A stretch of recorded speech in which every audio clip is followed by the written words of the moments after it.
இயேசு கிறிஸ்துவின் இணையற்ற நாமத்திலே உங்கள் யாவருக்கும் இந்த மாலை வேளையிலே அன்பான வாழ்த்துக்களை தெரிவித்துக் கொள்கிறேன். ஒவ்வொரு செவ்வாய்க்கிழமையும் மலை பிரசங்கத்தில் இருந்து ஆண்டவர் சொன்ன உபதேசங்களை நாம் தியானிக்கின்றோம். இன்றைக்கு மத்தேயு 6ஆம் அதிகாரம் 5 முதல் 8 வசனங்களை நாம் இன்றைக்கு தியானிக்கலாம். இயேசு கிறிஸ்து இந்த பகுதியிலே ஜெபத்தை குறித்து சொல்லியிருப்பதை நாம் பார்க்கலாம். யாராவது வாசிங்க 5லிருந்து 8 வரைக்கும்.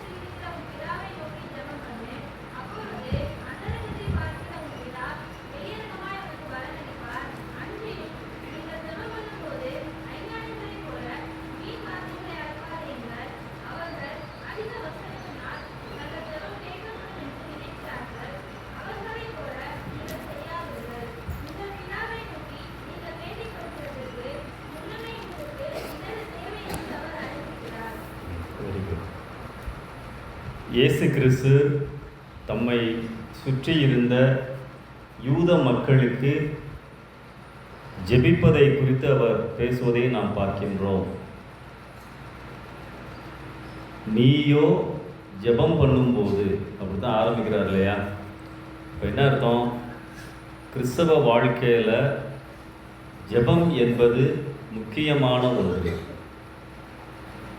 எல்லாருமே ஆண்டவரிடத்திலே ஜெபிக்க வேண்டியது அவசியமான ஒரு காரியம். எப்படி ஜெபிக்க கூடாது என்று சொல்லி இந்த இடத்திலே ஆண்டவர் அழைத்து சொல்வதை நாம் பார்க்கின்றோம். யூதர்கள் தவறாமல் ஜெபிக்கின்றவர்களாக இருந்தார்கள். அவர்களுடைய ஜெபங்கள் ஜெபிப்பதற்கு முன்பதாக ஒரு சிறிய பகுதியை வேதத்தில் இருந்து வாசிப்பார்களாம். குறிப்பாக 3 பகுதிகளை அவர்கள் 3இல் ஏதாவது ஒன்றை அவர்கள் வாசிப்பார்கள். உபாகமம் 6ஆம் அதிகாரம் 4 முதல் 9 வசனங்கள். அதை மட்டும் யாராவது வேகமாக வாசிங்க. உபாகமம் 6ஆம் அதிகாரம் 4லிருந்து 9 வரைக்கும். வாங்க ஜோஷுவா.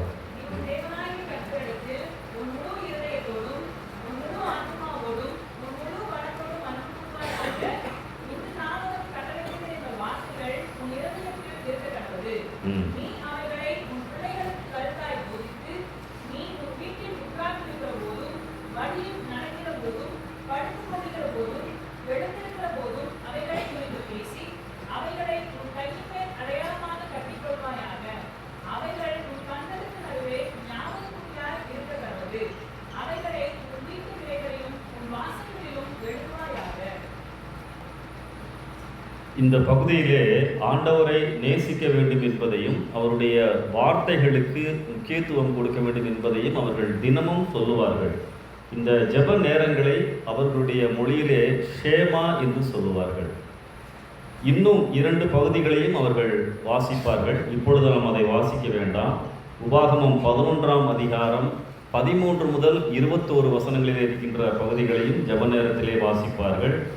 அடுத்து என்னாகமம் 15ஆம் அதிகாரம் 37 முதல் 41 வசனங்கள். ஸோ இந்த பகுதிகளிலெல்லாம் ஆண்டவருடைய வார்த்தைகளுக்கு முக்கியத்துவம் கொடுக்கப்பட்டிருக்கும். ஒவ்வொரு யூதனும் காலையிலும் மாலையிலும் இதை சொல்லுவார்களாம். ஒவ்வொரு உணவு நேரத்திற்கு முன்பதாகவும் அவர்கள் ஜெபிப்பார்கள். சாப்பிட்ட பிறகும் அவர்கள் ஜெபிப்பார்கள். ஜெபிப்பதற்கென்று நேரம் ஒதுக்கி வைத்திருப்பார்கள். காலை 9 மணி, 12 மணி, மதியம் 3 மணி என்று சொல்லி அவர்கள் எந்த இடத்திலே இருந்தாலும் அவர்கள் ஜெபிப்பார்களாம். நீங்கள் அப்போஸ்தலர் 2ஆம் அதிகாரம் பார்த்தீங்கன்னா இப்போ தான் ஆரம்பிக்கும் இல்லையா? ஜெப வேளையாகிய 3ஆம் வேளையா? முதலாம் வேலை இல்லையா? சரி, 9 மணி அது. பேதுருவும் யோவானும் ஜெபிக்க போவாங்கன்னு சொல்லி போட்டிருக்கலையே, அந்த மாதிரி ரெகுலராக ஜெபிக்கின்றவர்களாக அவர்கள் இருந்தார்கள். இயேசு கிறிஸ்து இந்த பகுதியை எப்படி ஆரம்பிக்கிறாரு? நீ ஜெபம் பண்ணும் பொழுது மாயக்காரரை போல இருக்க வேண்டாம், மனுஷர் காணும்படியாக ஜெபிக்க வேண்டாம், அவர்கள் எல்லோரும் தான் ஜெபிப்பதை மற்றவர்கள் பார்க்க வேண்டும் என்று விரும்புகின்றார்கள். ஆண்டவர் இங்கே மாயக்காரர்கள் என்று சொல்லுவது யூத தலைவர்களை அவர் சொல்லுகின்றார். பரிசேயர்கள், சதுசேயர்கள் இயேசுவை குற்றம் கண்டுபிடிப்பதற்காக இயேசுவோடு இருந்தவர்கள், இயேசுவை சுற்றி இருந்தவர்கள். அவர்கள் எல்லோரும் எப்படி ஜெபிப்பார்கள்? மக்கள் தங்களை பெரிய ஜெப வீரர்கள், பக்திமான்கள் என்று எண்ண வேண்டும் என்பதற்காகத்தான் ஜெபிப்பார்களே ஒழிய உண்மையான கரிசனையோடு, பக்தியோடு, பரிசுத்த வாழ்க்கையோடு அவர்கள் ஜெபிக்க மாட்டார்கள். அதைத்தான் இங்கே ஆண்டவர் சொல்லுகின்றார். நீ ஜெபிக்கும் பொழுது யாருக்கும் தெரிய வேண்டிய அவசியம் இல்லை, உன்னுடைய அறை வீட்டிற்குள் சென்று நீ ஜெபிக்க வேண்டும். எதற்காக அப்படி சொல்லுகிறார்? ஜெபிக்கின்ற பொழுது என்னுடைய முழு கவனமும், full concentration should be on my God, Jesus, ஆண்டவர் மேல் இருக்க வேண்டும் என்பதற்காக ஆண்டவர் இதை சொல்லுகின்றார். அப்புறம் என்ன சொல்றாரு? 7ஆம் வசனத்தில் ஜெபம் பண்ணும் பொழுது அஞ்ஞானிகளைப் போல வீண் வார்த்தைகளை அளப்பாதேயுங்கள். ரொம்ப நேரம் ஜெபம் பண்ணோம்னா ஜெபம் கேட்கப்படும் நினைக்கிறாங்க. ஆண்டவர் ஒரு அலங்கார வார்த்தையுடனோ ரொம்ப நேரமோ அல்லது சோத்திரம் சோத்திரம் சோத்திரம்னு அப்படி சொல்லிக்கிட்டே இருப்பதையோ ஆண்டவர் முக்கியமாக கருதுவது கிடையாது. மனம் ஒன்றிணைந்து சுருக்கமாக நம் தேவைகளை விசுவாசத்தோடு ஜெபிக்க வேண்டும் என்றுதான் ஆண்டவர் எதிர்பார்க்கின்றார்.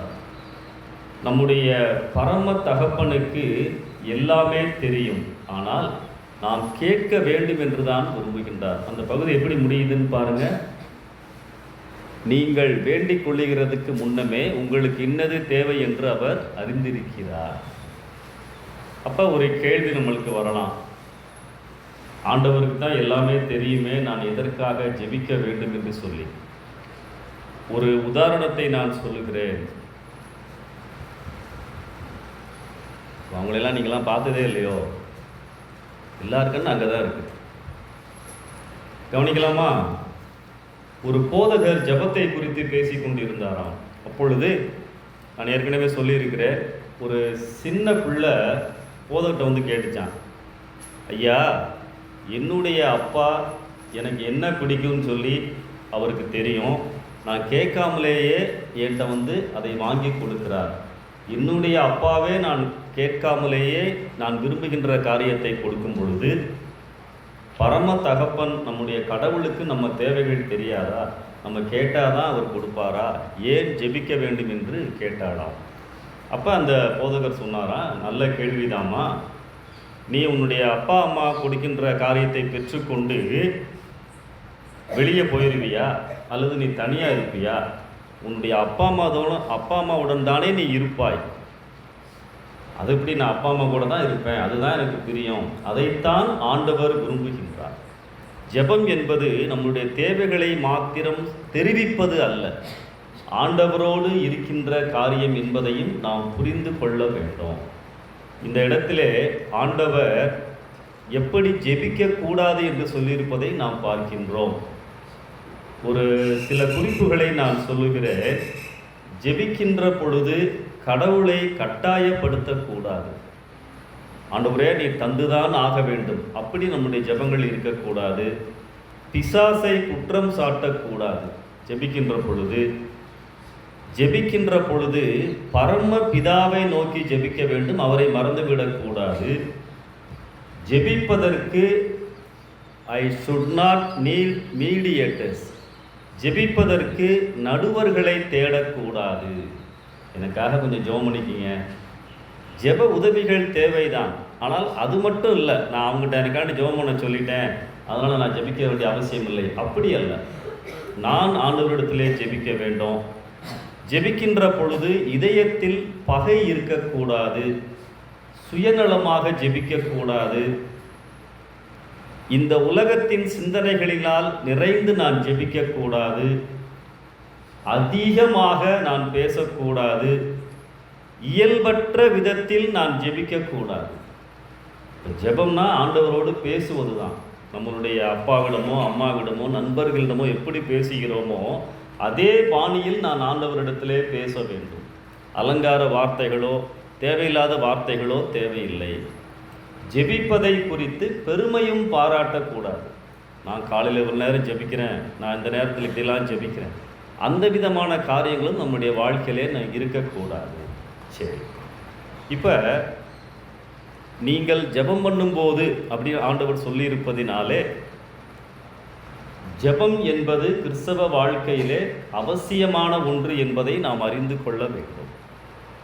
ஆண்டவரோடு பேசுகின்ற அனுபவம் நம்முடைய வாழ்க்கையிலே எப்பொழுதுமே இருக்க வேண்டும். ஜெபத்தை குறித்து ஒரு புகழ்பெற்ற ஊழியக்காரர் T.W. டோசர் அவர் என்ன சொல்லியிருக்கிறார்? ஜெபம் இல்லாமல் நீங்கள் ஜெயிக்க முடியாது, ஜெபித்து நீங்கள் தோற்க முடியாது. அதான் முக்கியம். இன்னொருவர் சொல்லியிருக்கிறார், ஜெபத்திலே என்ன பெற்றுக்கொண்டேன் என்பதை விட நான் ஆண்டவரோடு பேசுவதினாலே சில காரியங்களை இழந்து போயிருக்கிறேன் என்று சொன்னாராம். ஆச்சரியமாக கேட்டார்கள், ஜெபத்தினால் எவைகளை இழந்தீர்கள்? ஜெபத்தினாலே நான் கோபப்படுகின்ற காரியம், என்னுடைய சோர்வுகள், பாதுகாப்பற்ற உணர்வு, சீரான பய உணர்வு, இவைகளையெல்லாம் நான் ஜெபிப்பதினால் இழந்து போய்விட்டேன் என்று சொல்லி அவர் சொன்னாராம். இன்னொரு மனிதர் இப்படியாய் சொல்லியிருக்கிறார், ஆண்டவனுடைய விருப்பத்தை என் வாழ்வில் ஏற்றுக்கொள்ள ஜெபம் உதவி செய்கின்றது. அதான் முக்கியம். அநேக சமயங்களில் ஆண்டவரிடத்திலே நாம் ஒரு காரியத்தை கேட்கின்ற பொழுது ஆண்டவர் அவர் என்ன தர விரும்புகின்றாரோ அதை நான் ஏற்றுக்கொள்ளுவதற்கு என் இதயத்தை ஆயத்தப்படுத்துகின்றார். ஜெபம் தேவ பிரசன்னத்தை எனக்குள்ளதாக கொண்டு வருகிறது என்பதை நாம் அறிந்து கொள்ள வேண்டும். வேதத்திலே ஜெபித்த ஜெபத்தினால் அடையாளம் காணப்பட்ட மனிதர்கள் நிறைய உண்டு. நான் ஏற்கனவே நிறைய சொல்லியிருக்கிறேன். ஆதியாகமம் 5ஆம் அதிகாரத்தில் 22, 24 வசனத்தில் ஏனோக்கு என்ற மனிதனை நாம் பார்க்கின்றோம். ஏனோக்கு 300 வருஷம் தேவனோடு சஞ்சரித்து கொண்டிருந்தான். அப்படி சஞ்சரித்து கொண்டிருக்கையில் காணப்படாமல் போனான். நோவாவை குறித்து வேதம் என்ன சொல்லுகிறது? 6:9 நோவா தேவனோடு சஞ்சரித்து கொண்டிருந்தான். சஞ்சரித்து கொண்டிருந்தான் என்று சொன்னால் தேவனோடு கடவுளோடு அவன் நடந்து கொண்டிருந்தான். சரியான அர்த்தம் என்ன? எந்த நேரத்திலும் தன்னுடைய வாழ்க்கையிலே அவன் ஆண்டவரோடு இணைக்கப்பட்டிருந்தான். Connected with God always. என் இதயத்திலே எப்பொழுதும் ஆண்டவரோடு தொடர்பிலே இருக்கின்ற அனுபவம். சங்கீதம் 63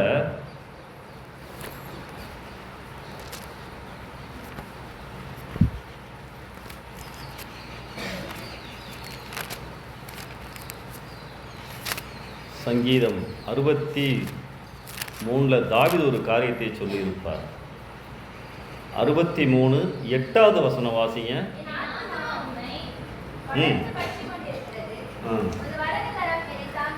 ஆமென்.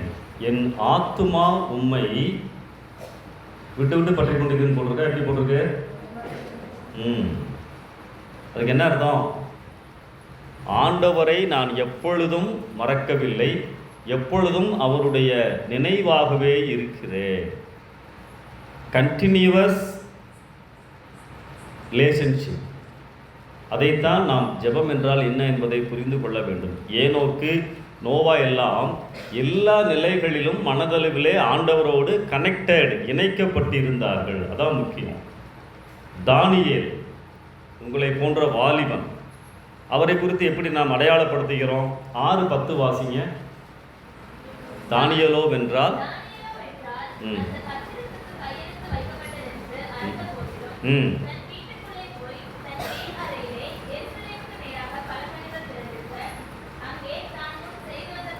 முன்பு செய்து வந்தபடியே. அப்படின்னா இஸ் ரெகுலர் ஹேபிட்.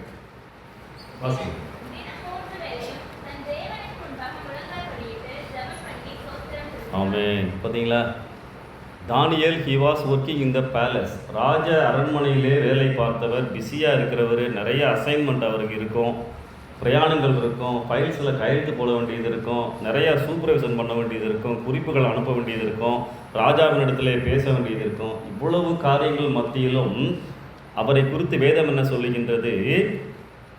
முன்பு செய்து வந்தபடியே ரெகுலராக 3 வேளையும் நேரம் செலவழித்து ஆண்டவரோடு பேசினார். அப்போ ஜெபம் என்பது நம்ம வாழ்க்கையில் முக்கியமான ஒரு காரியம். ஜெபிக்க வேண்டும், சரியான முறையிலே ஜெபிக்க வேண்டும், சரியான நபரிடத்திலே நான் ஜெபிக்க வேண்டும். லூக்கா 18ஆம் அதிகாரத்தில் ஆண்டவர் ஒரு ஓமையை சொல்லும் பொழுது அது ஒரு அடைமொழியோடு ஆரம்பிக்கும். அந்த 1வது வசனம், சோர்ந்து போகாமல் எப்பொழுதும் ஜெபம் பண்ண வேண்டும் என்பதை குறித்து. அப்போ என்ன அர்த்தம்?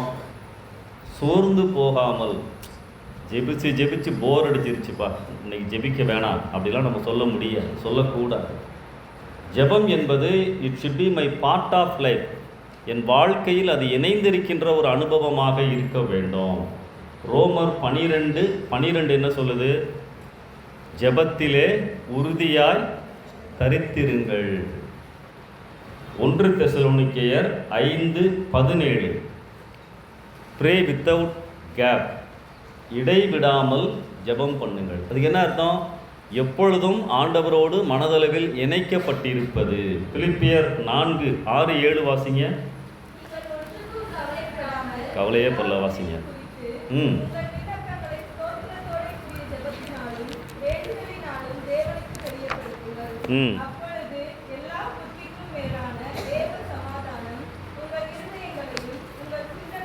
காத்துக்கொள்ளும். ஆமென். பைபிளில் என்ன போட்டிருக்கு? நீங்கள் ஒன்றுக்கும் கவலைப்படாமல். அப்போ இந்த வசனம் என்ன உணர்த்துது? எல்லாருக்குமே நிறைய கவலைகள் உண்டு, அப்படித்தானா? உங்களுக்கெல்லாம் கவலையே இல்லையா? அப்படியா? சந்தோஷமா இருக்கீங்களா? எங்களுக்கு தான் நிறைய கவலைன்றீங்களா? ஆண்டவர் என்ன சொல்றாரு பார்த்தீங்களா? நீங்கள் ஜேக்கான் மாணவ மாணவிகளே, ஒன்றுக்கும் கவலைப்படாமல் எல்லாவற்றையும் குறித்து யார்கிட்ட சொல்லணுமா? தேவனுக்கு தெரியப்படுத்துங்கள். Inform everything to God. அப்பொழுது உங்களுடைய சூழ்நிலைகள் மாறுமோ இல்லையோ, பதில் உடனே வருமோ இல்லையோ, வேதம் எதை ஆணித்தரமாக உறுதிப்படுத்துகிறது? உங்கள் இதயத்திலே ஆண்டவர் கிரியை செய்வார். இந்த சூழ்நிலையில் வாழ்வதற்கு ஏற்ற பலனை, மன அமைதியை ஆண்டவர் கொடுப்பார்.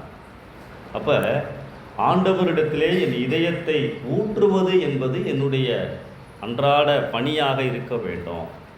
அன்னால் நம்ம நிறையா பிரசங்கம் கேட்டிருக்கோம் இல்லையா? அவங்களுக்கு குடும்பத்தில் அவமானம், பிரச்சனை, குழந்தை இல்லாமல் இருந்தது, வீட்டில் இருக்க முடியல, குழுவாக உட்காந்துருக்க முடியல, மனசில் பாரம், எதிர்த்து ஓடுறாங்க, ஆண்டவரை நோக்கி ஜெபித்தார்கள். அந்த ஜெபத்தை பார்த்தீங்களா? வார்த்தைகளே இல்லை, வார்த்தைகளே இல்லாத ஒரு ஜெபம்.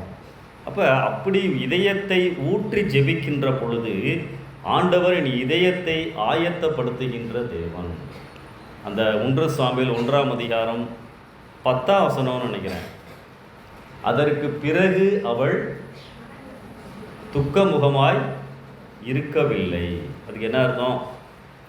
உடனே அவளுக்கு ஆண்டவர் குழந்தையை கொடுக்கல, வீட்டுக்கே இன்னும் போகல, கோயிலில் தான் இருக்காங்க. ஆனால் இதயத்தை ஆண்டவர் மாற்றி விட்டார். அல்லேலூயா. அதான் முக்கியம். அப்போ ஜெபம் என்பது என்னுடைய தேவைகளை சந்திப்பதற்காக மாத்திரம் நான் ஆண்டவரிடத்திலே பேசுகின்ற காரியம் அல்ல, என்னை மாற்றுவதற்கு நான் ஆண்டவரிடத்திலே அனுமதி கொடுக்கின்ற நேரம். அல்லேலூயா. அதான் முக்கியம். அந்த வசனம் எப்படி முடியுது பார்த்தீங்களா? நமக்கு இன்னது தேவை என்று சொல்லி ஆண்டவர் அறிந்திருக்கிறார். அப்போ ஆண்டவரே எனக்கு என்ன தேவை என்று சொல்லி நீர் தான் ஆண்டவரே சொல்ல வேண்டும். உமக்குத்தான் தெரியும். எனக்கு என்ன தேவை என்பது என்னை காட்டிலும் உமக்குத்தான் தெரியும். ரொம்ப நாளுக்கு முன்னாடி நான் ஒரு கதை சொன்னேன், அதை மறுபடியும் சொல்லுகிறேன். சிலருக்கு இது ஞாபகம் இருக்கலாம். ஒரு வாலிப பெண் எப்படியாவது கடவுளை நேரடியாக பார்க்க வேண்டும் என்று விரும்பினால், போராடினால், என்னென்னமோ பண்ணால், ஜெபமெல்லாம் பண்ணால், ஆண்டவரே நாம் நேரில் பார்த்தே ஆகணும் அப்படின்னு சொன்னான். அப்போ ஒரு நாள் ஆண்டவர் நேரில் வந்துட்டார். கடவுள் நேரில் வந்து கேட்குறாரு, நீ ரொம்ப நாளாக போராடிக்கிட்டு இருக்கம்மா, நான் தான் கடவுள், உனக்கு என்ன வேண்டும் அப்படின்னு சொல்லி கேட்குறாரு. அப்போ அந்த பெண் ரொம்ப யோசித்து பார்த்து, இந்த உலகத்திலேயே நான் தான் அழகாக இருக்கணும். நியாயமான கேள்வி தானே? அப்படியாம்மா, உன்னை நான் வந்து இந்த உலகத்திலேயே நீ தான் அழகான பெண்ணாக மாற்றுகிறேன் அப்படின்னு சொல்லி நல்ல அழகான பெண்ணாக மாற்றிட்டு ஆண்டவர் என்ன சொன்னார், 6 மாதம் கழித்து நாம் மறுபடியும் சந்திப்போம்னு சொல்லி ஆண்டவர் போயிட்டார். இந்த பெண்ணுக்கு ரொம்ப பெருமையாயிருச்சு, ரொம்ப சந்தோஷமாயிருச்சு. கண்ணாடியிலலாம் பார்க்குறா, செல்ஃபிலாம் நிறையா எடுத்துக்கிறா, ரொம்ப அழகாக இருக்கிறா. 6 மாதம் ஆயிடுச்சு, மறுபடியும் ஆண்டவர் அவளை சந்திக்க வருகிறார். அப்போ ஆண்டவர் கேட்குறாரு, என்னம்மா எப்படி வாழ்க்கை போயிட்டுருக்கு? அவள் என்ன சொல்கிறா, ஆண்டவரே எல்லாரும் என்னை வந்து அழகுக்காக தான் விரும்புகிறாங்களே ஒழிய உண்மையாகவே யாரும் என்னை நேசிக்கலை, எனக்கு இந்த அழகு வேண்டாம் அப்படின்னு. சரிம்மா, வேற என்ன உனக்கு வேணும்? நிறைய பணம் கொடுங்கய்யா, அதான் எனக்கு மரியாதை அப்படின்னு சொன்னாங்க. ஆண்டவர் நிறைய பணம் கொடுத்துட்டாரு, பணக்காரியாக மாற்றிட்டாரு. மறுபடியும் சொல்கிறாரு, 6 மாதம் கழித்து நம்ம மறுபடியும் சந்திக்கலாம். அதே மாதிரி பெரிய பணக்காரி ஆகிடுறா, 6 மாதம் ஆகுது, மறுபடியும் 2 பேரும் சந்திக்கிறாங்க. ஆண்டவர் கேட்குறாரு, என்னம்மா சந்தோஷமாக இருக்கியா, எப்படி வாழ்க்கை போய்கிட்டு இருக்கு? அட போங்க ஆண்டவரே, எனக்கு இந்த பணமே வேண்டாம், இதை பாதுகாக்கிறதே பெரிய காரியமாக இருக்குது, திடீர் பணக்காரி ஆகிட்டேன்னு சொல்லி எல்லாம் சந்தேகப்படுறாங்க, யாராச்சும் கடன் கேட்டால் கொடுக்கலைன்னா எனக்கு திட்டுறாங்க, இந்த பணம் எனக்கு வந்து நிம்மதியாக கொடுக்கல ஆண்டவரே, எனக்கு இந்த பணம் வேணாம்.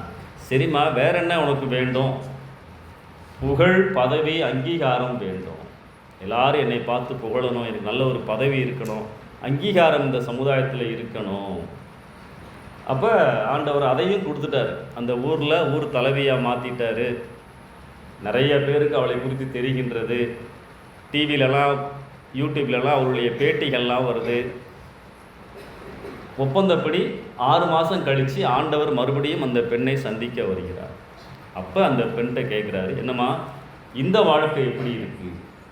இல்லை ஆண்டவரே, பதவி புகழெலாம் சிக்கலாக இருக்குது, பொறாமப்படுறாங்க, இதுக்காகவே என்கிட்ட வந்து நெருக்கமாக பழகுறாங்க, அரசியலே எனக்கு வேண்டாம், நிறைய பேர் காலை வாரி வர்றதுக்குன்னே என்னை சுற்றிக்கிட்டு இருக்காங்க, என்னால் நிம்மதியாக இருக்க முடியலை, எனக்கு இந்த வாழ்க்கையும் வேண்டாம் அப்படின்றார். அழகு வேண்டாம், பணம் வேண்டாம், புகழ் வேண்டாம் சொல்லியாச்சு. ஆண்டவர் 4வது முறை கேட்குறாரு, சரிம்மா உனக்கு வேறு என்ன வேணும்? அவள் என்ன சொன்னா தெரியுமா, எனக்கு என்ன வேண்டும்னு சொல்லி எனக்கு சொல்ல தெரியலை, எனக்கு எது கொடுத்தால் அது நல்லதோ அதை நீங்களே கொடுங்க அப்படின்னா. எனக்கு தெரில ஆண்டவரே, எனக்கு எது கொடுத்தா சூட்டபுளாக இருக்கும், எனக்கு எது கொடுத்தா அது நல்லது, எனக்கு எதை நான் பெற்றுக்கொண்டால் அது என்னை பாதிக்காதோ அதை கொடுங்கள். அப்போ தான் ஆண்டவர் சொன்னார், இப்பொழுதுதான் நீ சரியான இடத்திற்கு வந்திருக்கின்றாய், உனக்கு எது இருந்தால் நல்லா இருக்கும் என்று சொல்லி உனக்கு தெரியாது, எனக்கு தெரியும்.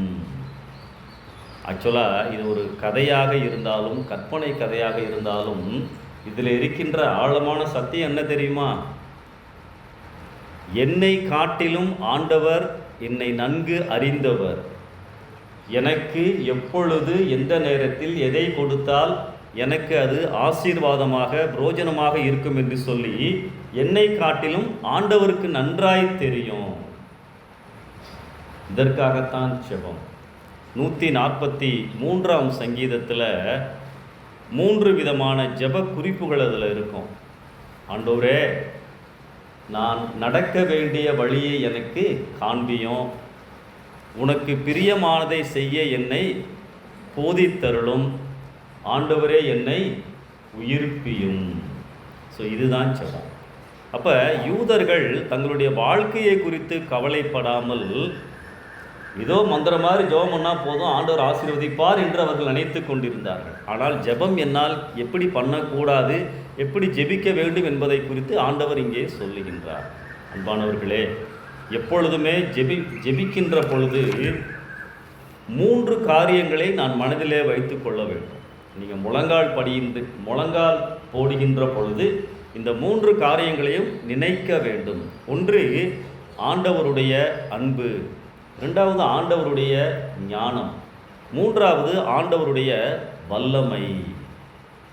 ஆண்டவர் என்னை நேசிக்கிறார், ஆண்டவர் என்னை காட்டிலும் ஞானம் உள்ளவர், ஆண்டவருடைய வல்லமைக்கு மேலாக எதுவும் இல்லை, ஆண்டவர் எதையும் என் வாழ்க்கையிலே கொடுக்க முடியும். ஸோ அப்படிப்பட்ட சிந்தனைகளோடு தான் நாம் ஜெபிக்க வேண்டும் என்று சொல்லி ஆண்டவர் விரும்புகின்றார். இதற்கு அப்புறம் வருகின்ற பகுதிகளில் பார்த்தீங்கன்னா 10ஆம் வசனத்திலிருந்து கர்த்தருடைய ஜெபம் இருக்கும்.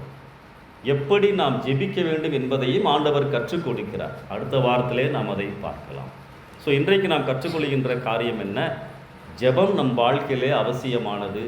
எப்படி ஜெபிக்க வேண்டும், ஏன் என்னுடைய ஜெப நேரங்கள், ஏன் எதற்காக நான் ஜெபிக்க வேண்டும், ஜெபிப்பதினால் முதலாவது ஆண்டவர் செய்கின்ற காரியம் என்ன, என் இதயத்தை அவர் சீர்படுத்துகின்றார். ஸோ அப்படிப்பட்ட கிருபைகளை ஆண்டவர் தருவாராக.